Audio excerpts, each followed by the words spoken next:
sampai habis. Oke. Terima kasih. Pak Susno, tanpa minta maaf, bisakah restoratif justice diterbitkan? Baik, ini bagus sekali ya. Perkara ini adalah laboratorium nasional di bidang hukum. Kita bisa melihat bagaimana praktek hukum di Indonesia. Ya, apakah jalannya bagus atau tidak? Oke, kita kembali sempitkan lagi kepada SP3. Apakah ada kaitannya dengan RJ? Apa tidak? Karena RJ itu kan kedua belah pihak harus saling memaafkan. Dan RJ itu sebenarnya di dalam hukum acara pidana kita yang dulu, yang dimana kasus ini terjadi, itu belum ada. Belum diatur secara hukum. Nah, di UHAP yang baru, ya Pak Prof, itu diatur. Persoalannya, kita belum membaca. Mungkin beliau yang sudah baca, Pak Damai ya. Apa dasar daripada SP3? SP3 itu 1, tersangka meninggal. 2, tidak terbukti. 4, delik aduan tapi dicabut, dan sebagainya dan sebagainya. Apa pertimbangannya? Itu akan lihat.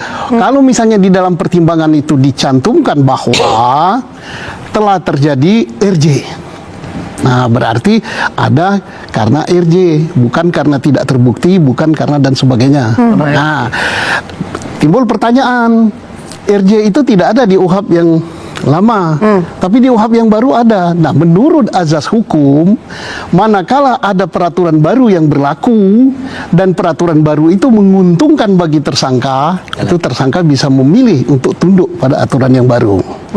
Itu boleh saja RJ, artinya sah itu. Oke.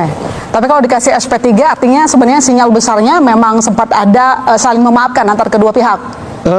Saya tidak mengatakan bahwa itu saling memaafkan. Kan statement Pak Jokowi kan jelas sekali kan, bahwa tidak mempersoalkan apa akan silaturahmi dan sebagainya.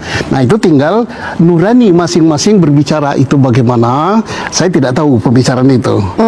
Dan maaf ini penonton mungkin lihat ya, saya duduk di sini, saya bukan berarti pihak sini, bukan pihak sana ya. Saya duduknya di sana. Saya mengkaji sesuai dengan apa pengetahuan saya selaku penyidik. Tapi kursi itu hanya 2 kursi. Gitu. Saya tadi hampir duduk di atas mic itu. Kombes Budi bilang sebenarnya keduanya kan meminta restoratif justice tuh. Artinya kan memang ada kesepakatan antara keduanya begitu untuk saling memaafkan. Akan terjawab manakala Pak Damai menceritakan apa pertimbangan hukum di dalam SP3 itu. Itu bukti autentik itu. Apakah memang karena telah terjadi RJ, apa karena bukan tindak pidana, apa karena tersangka meninggal, apa karena kalau delik aduan ini dicabut dan sebagainya. Itu ada gak klausalnya apa itu? Nah, mungkin ada kesepakatan itu tidak baik dikasih atau apa-apa, terserah beliau itu. Bang Andi, jadi isi asli. Oke, baik. Jadi apa yang bisa kita peroleh di pengadilan? Adanya SP3, ada RJ. Oke.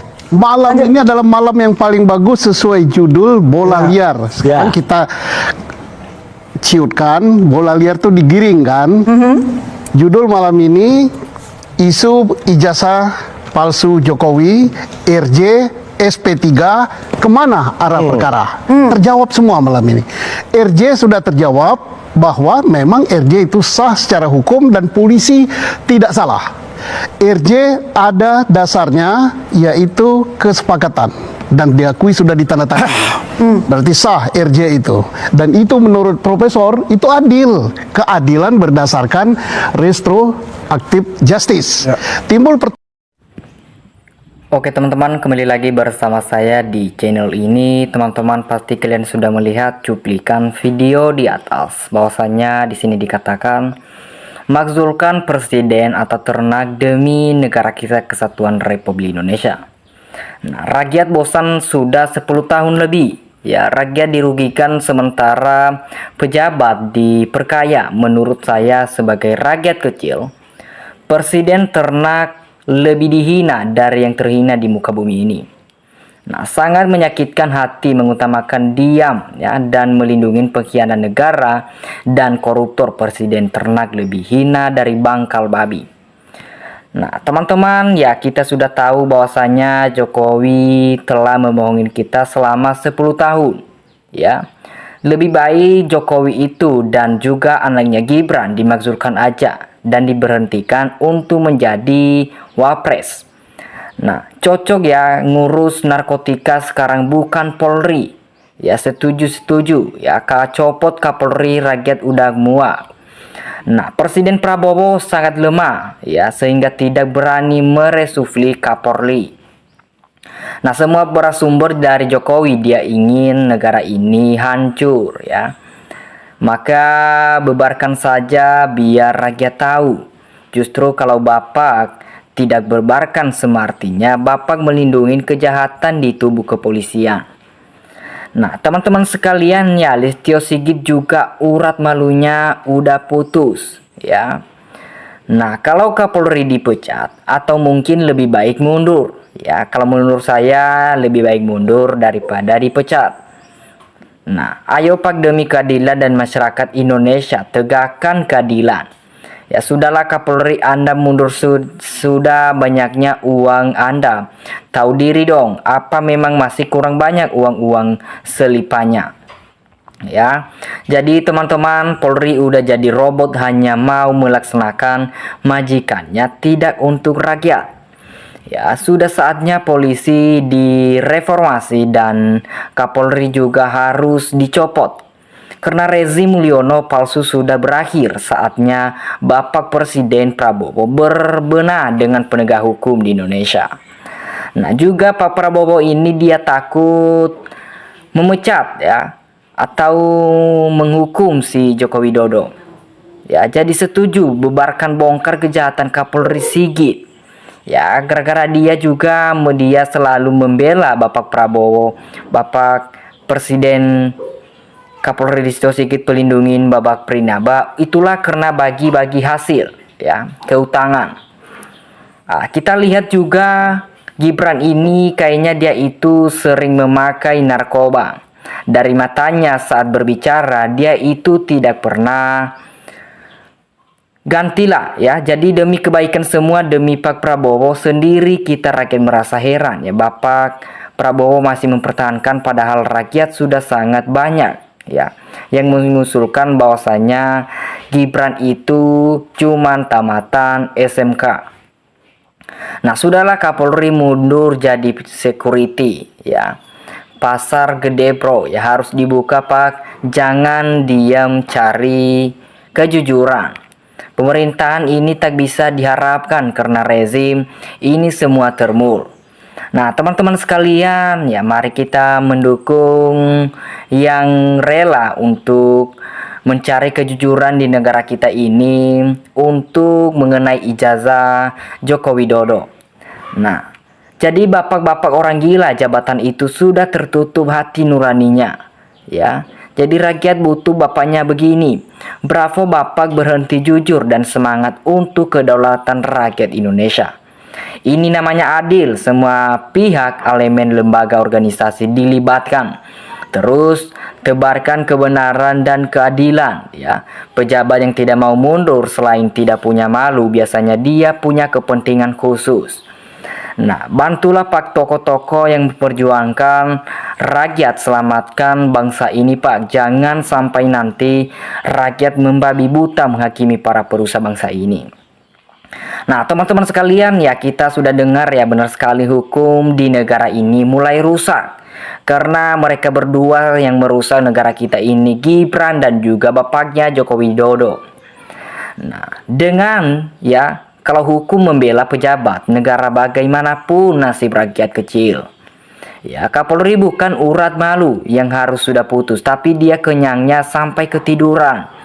Ya, kekacauan masyarakat di mana-mana wakilnya rakyat masih pantaskan di galeri dengan sebutan wakil rakyat. Nah, sudah diingatkan ya, berbuatlah dengan cara yang baik dan benar siapapun, karena kebatilan akan hancur pada waktunya. Nah, teman-teman, ya selama Jokowi jadi presiden, membantu serta termunya dijadikan maling uang negara. Ya, Kapolri diangkat oleh Jokowi, pasti hurang busis dan pasti bersengkokol juga. Bahkan benar jaga, setiap ada yang kritik kejanglah ijazah Jokowi, pasti cepat menangkap dan cepat pula ditersangka ya, SPT. Nah, betul yang menyala ini baru namanya singa Indonesia, dan yang lain mana ada yang berani seperti sahut selalu Bapak. Nah, teman-teman, ya sangat istimewa, Bapak sangat mendukung kebenaran untuk rakyat Indonesia. Daripada rakyat-rakyat kecil semakin ya seharusnya tegas ya didukung untuk para jenderal dan juga dimakzulkan Gibran dan Joko Widodo. Nah, lanjut Pak, perjuangankan keadilan dan hukum negeri ini. Ya, kami salut kepada Bapak telah berjuang semaksimal mungkin. Ya, Bapak memperjuangkan negara kita ini. Kamu tidak butuh orang-orang tidak bodoh. Ya, sudah ketahuan gak ada prestasinya, malah tambah hancur dan vonis. Masyarakat sugat buruk tapi gak mau mundur juga. Kebangkatan amatnya makhluk satu ini. Nah, ayo Pak Prabowo ganti Kapolri segera 28 Oktober dengan hari Sumpah Pemuda, itulah ganti Kapolri saja. Ya, masih banyak orang-orang baik di negara kita ini. Ya, jadi lemahnya Presiden Pak Prabowo yang tak mampu menggantikan Kapolri. Nah, teman-teman, ya bebarkan saja Pak biar seluruh rakyat tahu di biang kekoteknya bukan membuka aib, tetapi biar negara ini bersih dan pengkhianatnya tidak ada lagi. Ya, biar negara kita ini ke depannya lebih maju dan lebih baik lagi. Makanya semua koruptor-koruptor yang ada di Indonesia ini atau termul-termul Jokowi semua dipenjarakan saja, dan juga Gibran dan juga bapaknya Jokowi. Nah, semoga Tuhan melindungi para pejuang kebenaran dan juga Tuhan menghancurkan para pejabat yang zolim dan dusta. Ya, jadi jangan cuman Kapolri yang dipaksa mundur dan seluruh DPR harus bubarin Pak ya. DPR tidak pernah peduli dengan penderitaan rakyat. Ya, mereka hanya memperkaya diri saja. Mereka tidak melihat apakah rakyatnya mereka itu lagi makan ya. Setuju sejak saya kecil polisi tidak bisa memberantas narkoba. Saya lahir tahun 1957, tapi narkoba malah menjadi kritis dan darurat di NKRI ya. Listio Sigit wajib dipecat dari jabatannya sebagai Kapolri karena melawan konstitusi negara. Ya, rusaknya NKRI, bangsa dan rakyat Indonesia adalah andi besar dari tubuh Kapolri. Nah, teman-teman, pasti kalian sudah melihat video tadi. Jadi, kasih tanggapan kalian di dalam komentar. Dan jangan lupa like dan subscriber. Terima kasih. Salam NKRI, harga mati.